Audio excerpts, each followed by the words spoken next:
உண்மை செய்திகளை உங்கள் வீட்டின் வரவேற்பறைக்க கொண்டு வரும் நியூஸ் 7 தமிழ் செய்திகளுக்காக மனோஜ்.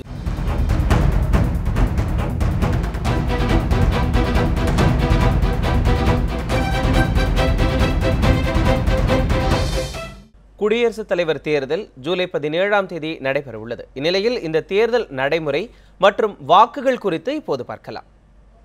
குடியரசுத் தலைவர் தேர்தலில் மொத்தம் 4120 MSAக்களும் 776 MPக்களும் வாக்களிக்க உள்ளனர். கடந்த 1971 மக்கள் தொகை கணக்கெடுப்பின்படி MP MLAக்களின் வாக்குகளின் மதிப்பு நிர்ணயிக்கப்படுகிறது. MP MLAக்களின் மொத்த வாக்கு மதிப்பு 10,92,822 ஆகும். இதில் குடியரசுத் தலைவராவதற்கு 5,49,442 வாக்குகள் தேவைப்படுகின்றன. பாஜக வசம் உள்ள வாக்கு மதிப்பு 5,37,614 ஆகும். பாஜகவுக்கு 11,828 வாக்குகள் தேவைப்படுகின்றன. இந்த தேர்தலில் எதிர்க்கட்சிகள் வாக்கு மதிப்பு 4,02,230 ஆகும் எனவும் எதிர்க்கட்சிகளுக்கு 1,47,212 வாக்குகளும் தேவைப்படுகின்றன. இனி இந்த தேர்தலில் வாக்களிக்கும் தமிழக கட்சிகளின் வாக்குகள் மதிப்பு குறித்து இப்போது பார்க்கலாம். அதிமுக அம்மா அணியின் சார்பில் 49,324 வாக்குகளும், அதிமுக புரட்சி தலைவி அம்மா அணியின் சார்பாக 9,900 வாக்குகளும், திமுக சார்பில் 18,796 வாக்குகளும் இருக்கின்றன. அதிமுக அம்மா அணியின் பொதுச் செயலாளர் டிடிவி தினகரனை மேலும் 4 MLAக்கள் இன்று சந்தித்து ஆதரவு தெரிவித்துள்ளனர். முடக்கப்பட்ட இரட்டை இலை சின்னத்தை பெறுவதற்காக லஞ்சம் கொடுக்க முயற்சித்த வழக்கில் தினகரன் கைது செய்யப்பட்டு திகார் சிறையில் அடைக்கப்பட்டிருந்தார். சிறையிலிருந்து ஜாமீனில் வெளியே வந்த அவரை அதிமுக MLAக்கள் பலர் சந்தித்து தங்களது ஆதரவை தெரிவித்து வருகின்றனர். இந்நிலையில் திருப்பரங்குன்றம் சட்டமன்ற உறுப்பினர் போஸ், திருத்தணி சட்டமன்ற உறுப்பினர் நரசிம்மன், உசிலம்பட்டி MLA நீதிபதி, மேலூர் சட்டப்பேரவை உறுப்பினர் பெரியபுள்ளான் ஆகியோர் இன்று சந்தித்து தங்களது ஆதரவை தெரிவித்தனர். இதன் மூலம் தினகரன் ஆதரவு MLAக்களின் எண்ணிக்கை 32ஆக உயர்ந்துள்ளது. தினகரனை சந்தித்த பிறகு செய்தியாளர்களிடம் பேசிய போஸ் மற்றும் நீதிபதி ஆகியோர் அமைச்சர்கள் ஆட்சி பணியைத்தான் பார்க்க வேண்டுமே தவிர கட்சி பணியை பார்க்கக்கூடாது என்று தெரிவித்தனர். மேலும் மானிய கோரிக்கை மீதான விவாதத்துக்கு முழு ஆதரவு அளிப்போம் என்றும் அவர்கள் தெரிவித்துள்ளனர். எல்லாம் ஒற்றுமையா இருப்போம். ஆட்சி 2004 வருஷம் தொடர்ந்து ஆட்சியை நடத்துவோம். வர அது சும்மா போவோம், கூப்பிட்டா போவோம். எடப்பாடி பழனிசாமி அதிமுக தானே முதலமைச்சர், அவர் தானே இருக்காரு. அதெல்லாம் அதாவது அவரை விலகி இருக்க சொல்றதுக்கு யாருக்குமே அதிகாரம் கிடையாது. அவர் பொதுச் செயலாளர் ஒருத்தருக்கு தான் அந்த அதிகாரம். அதனால அவர் சொல்ல முடியாது. அம்மாவுடைய ஆட்சி தொடர்ந்து செயல்படும். தமிழ்நாட்டு மக்களுக்கு அம்மா கொடுத்த திட்டங்களும், அம்மா அவர்கள் ஏற்கனவே அறிவிக்கப்பட்ட திட்டங்களும், அத்தனை திட்டங்களும் ஒட்டுமொத்தமாக நாட்டு மக்களுக்காக அம்மாவுடைய ஆட்சி தொடரும்.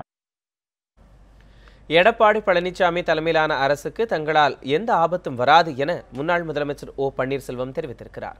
மதுரை விமான நிலையத்தில் செய்தியாளர்களிடம் பேசிய போது அவர் இவ்வாறு கூறியிருக்கிறார். நடைபெற்றுக் கொண்டிருக்கின்ற எடப்பாடி பழனிசாமி தலைமையிலான இந்த ஆட்சி எங்களால் பதவி இழக்கக்கூடிய சூழ்நிலை ஏற்படாது. டிடிவி தினகரனுக்கு புதுச்சேரியைச் சேர்ந்த 4 MLAக்களும் ஆதரவு தெரிவித்துள்ளனர். புதுச்சேரி சட்டப்பேரவை வளாகத்தில் அதிமுக MLAக்கள் கூட்டாக செய்தியாளர்களுக்கு பேட்டியளித்தனர். சசிகலா மற்றும் டிடிவி தினகரன் தலைமைக்கு முழு ஆதரவை தெரிவிப்பதாக அப்போது அவர்கள் கூறியுள்ளனர். இந்த கட்சிக்கு பொதுச் செயலாளர் மரியாதைக்குரிய சின்னம்மா அவர்கள், இந்த கட்சியினுடைய துணை பொதுச் செயலாளர் மரியாதைக்குரிய டிடிவி அவர்கள், அவங்க தான் இருக்கிறோம்.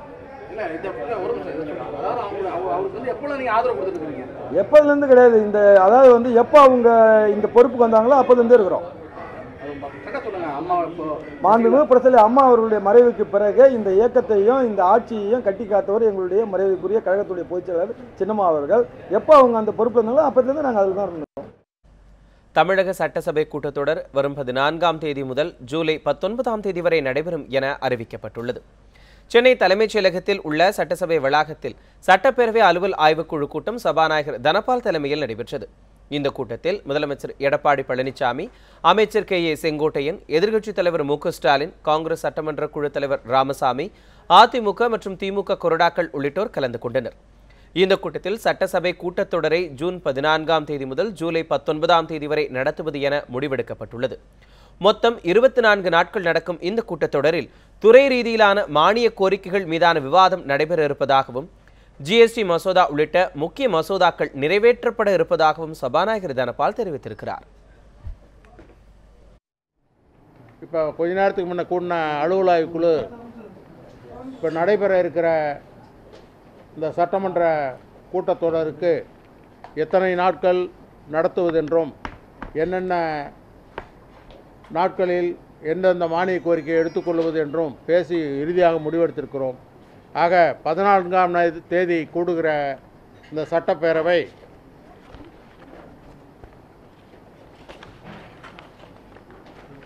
பத்தொன்பது 7/2017 புதன்கிழமை வரை நடைபெறுகிறது. மொத்தம் 24 நாட்கள் சபை நடைபெறும். சட்டப்பேரவை அலுவல் ஆய்வுக்குழு கூட்டத்துக்கு பிறகு செய்தியாளர்களிடம் பேசிய மு.க. ஸ்டாலின் தமிழக மக்கள் எதிர்பார்க்கும் நல்ல செய்தி விரைவில் வெளியாகும் என தெரிவித்தார்.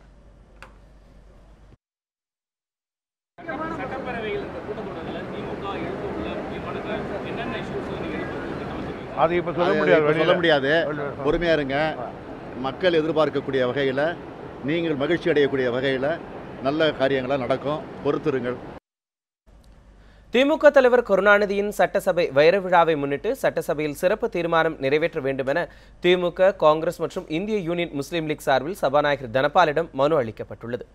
இந்த மனுவை பெற்றுக்கொண்ட சபாநாயகர் இதுகுறித்து பரிசீலனை செய்யப்படும் என உறுதியளித்திருக்கிறார்.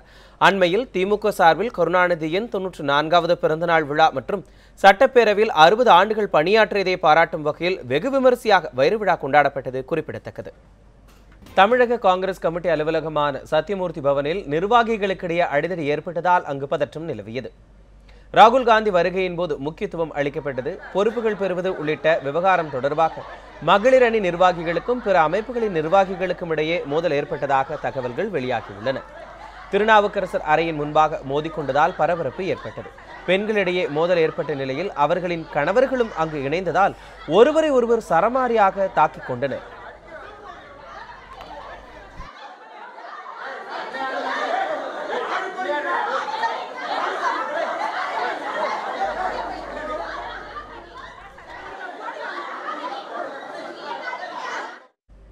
சசிகலாவின் உறவினர்கள் சுதாகரன் மற்றும் பாஸ்கரன் மீதான அந்நிய செலாவணி வழக்கில் வரும் 20ஆம் தேதி நேரில் ஆஜராக வேண்டும் என சென்னை எழும்பூர் நீதிமன்றம் உத்தரவிட்டுள்ளது.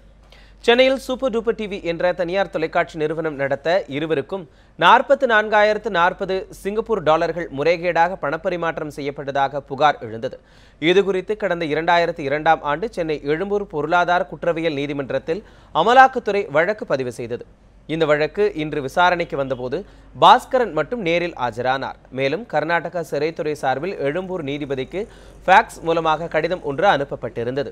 அதில் கர்நாடக சட்டப்பேரவை நிகழ்வுகள் நடப்பதால் சுதாகரனை அழைத்து வருவதில் பாதுகாப்பு அளிக்க முடியாத நிலை இருப்பதாக தெரிவிக்கப்பட்டிருந்தது.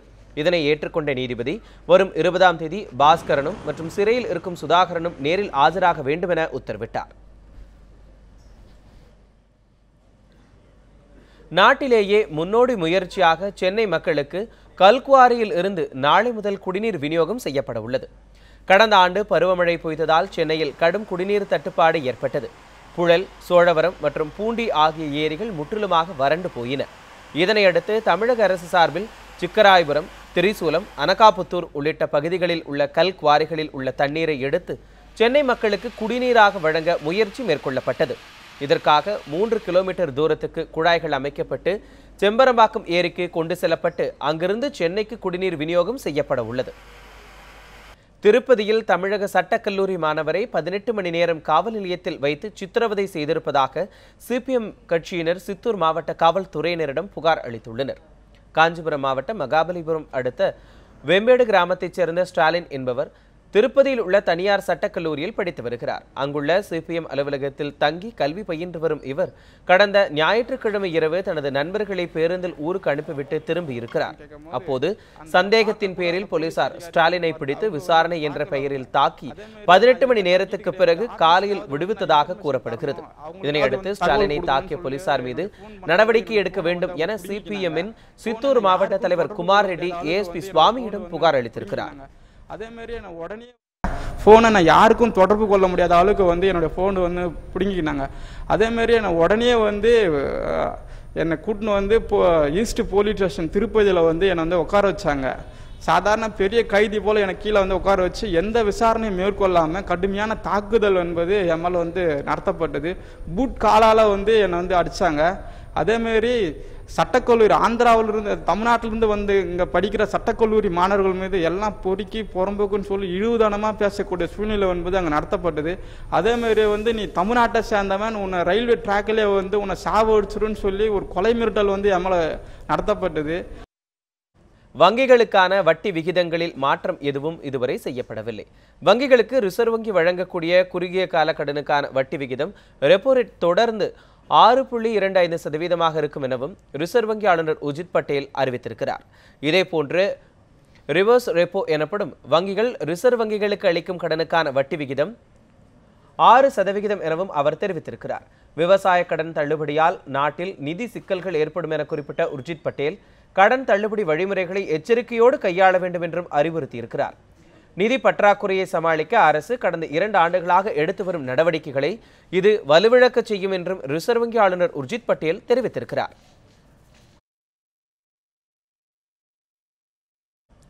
இத்துடன் நியூஸ் 7 தமிழில் இரவு 8 மணி செய்திகள் நிறைவடைகிறது. தொடர்ந்து புதிய செய்திகளை புதிய கோணங்களில் காண நியூஸ் 7 தொலைக்காட்சியை பாருங்கள்.